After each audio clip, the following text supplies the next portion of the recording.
بعد عن أبي هريرة رضي الله عنه قال: جاء رجل إلى رسول الله صلى الله عليه وسلم فقال يا رسول الله، من أحق الناس بحسن صحابتي؟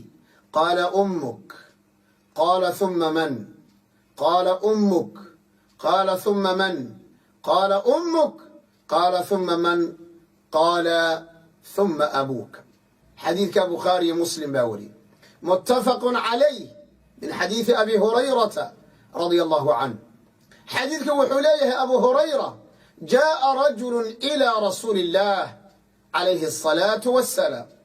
صحابي صحابة كمذا بالنبي قويم رجل markii saxaabada laga hadlayo jahaalatu saxaabiyi la tadur, saxaabiga inaan la garanaynin xadiidka waxba uma keenayso oo dhib ah. xadiidka waxba uma keenayo. jaa rajulun wa saxaabi waxaa la yidhaahdaa cidda nabiga la kulantay sallallahu alayhi wasallam, haddana rumaysay calayhi salaatu wassalaam, islaamnimo iyo iimaanna ku dhintay.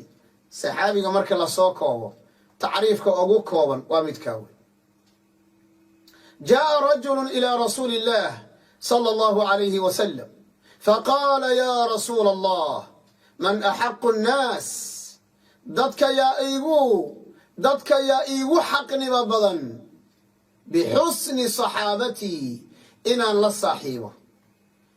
la saaxiibo oon ixsaan u sameeyo, inaan dadka qofkee ii mudan ama iigu mudan inaan ixsaan u sameeyo oon samafal u sameeyo, oo aan asaga la saaxiibo, oo aan mar walba la jiro, ka warqabo.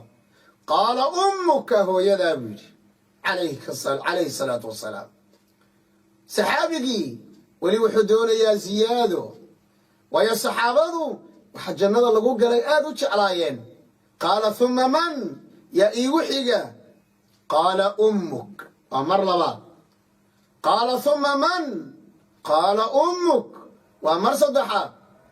qaala thumma man, yaa ku xiga? qaala thumma abuuka, aabbaha ayaa ku xiga. ara'aytu maaragteen xadiidkani xuquuqda uu siinayo hooyada.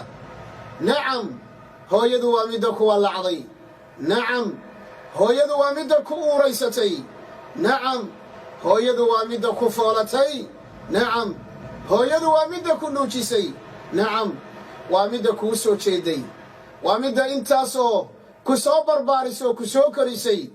aabbuhuna dab yar ma shidayo. xuquuqda labaad buu leeyahay aabbuhu.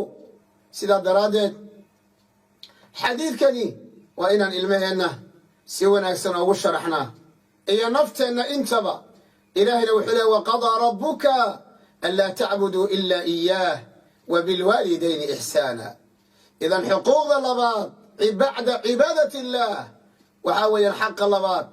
ilaahay wuxuu la xidhiidhsiiyey xaqiisa, xaqa waalidka.